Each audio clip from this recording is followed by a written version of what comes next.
First tonight, the council's under pressure to meet the demand for more housing. Across this region, it's estimated that we need more than 58,000 new homes. And despite thousands being built over the past 5 years, we're not really making a dent in that figure. But with the average home here costing £288,000, more than 10 times the average salary, what the region is crying out for is affordable homes. Every council is now meant to have a plan detailing how many properties they need and where they should go. But in Uttlesford, on the Cambridgeshire-Essex border, that plan has been met with anger. Sam Reid is there for us tonight. Sam, how many properties are we talking about? 14,100. That's across the district over the next 15 years. So how are they going to do it?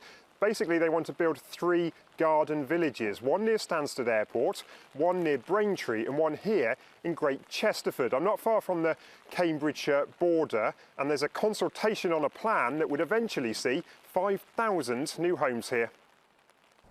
The weather isn't showing it off, but it's still the English countryside. Fields that in the decades to come could be covered by 5,000 homes. As far as you can see. It goes beyond the hillside, it goes way up to that mast over there. Campaigners say the area just can't cope. On roads, infrastructure, on access to and from the site and the motorways, schooling will be a major issue. GP practices, they're already way overstretched.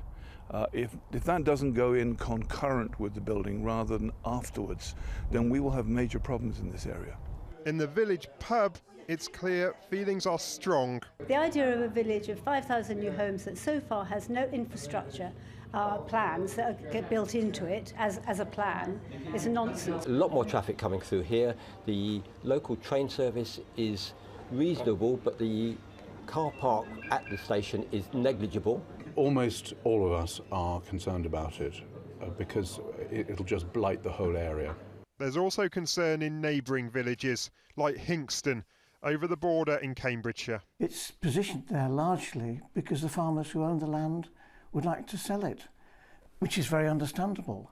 But as a way of citing what could be the second largest town in the Uttlesford District, it seems absolutely balmy.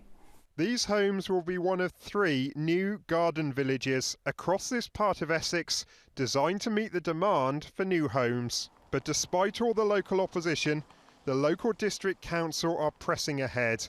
They say the houses have to go somewhere.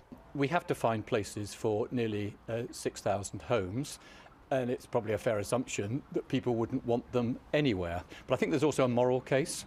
There is a housing shortage. We have nearly 1,000 people on our social housing waiting list. Housing prices in this area are particularly high, beyond the reach of anybody on an average wage.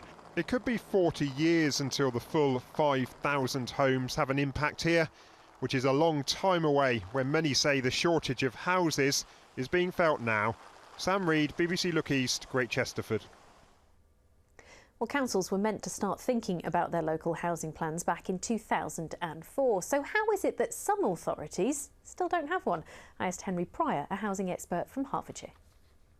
Well, stunningly, around 60% of local authorities across the country don't yet have a formal local plan, and it's causing chaos not just for local communities but also for the local and national government. Inevitably there's been some resistance, some reluctance and probably some laziness on behalf of local authorities who have been stretched, particularly in their planning departments of late.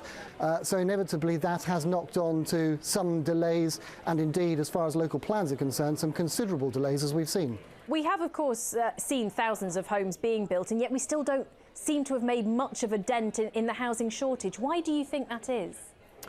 Well, the demand is outstripping the supply. When we look back at the 2011 census, we can see that we've got more people here, we've got people living longer, we've got families splitting up, and we've got teenagers growing up quicker. All of these people put a pressure on local authorities to make homes available, and I'm afraid it's something that we're now perhaps paying a price for that we should have sorted out a generation ago. Do you think these sites are chosen because they are the best place for developments to be, or do you think it's simply because that is the land that someone wants to sell?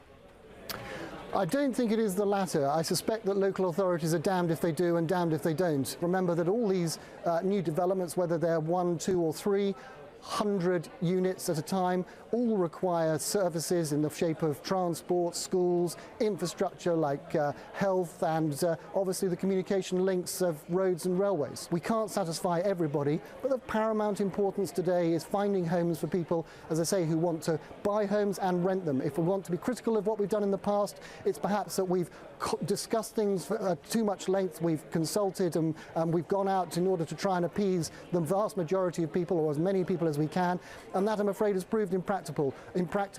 We are going to, I'm afraid, find that, as the saying goes, you can't make an omelette without breaking eggs. Some eggs are going to get cracked, and those eggs, I'm afraid, will squeal.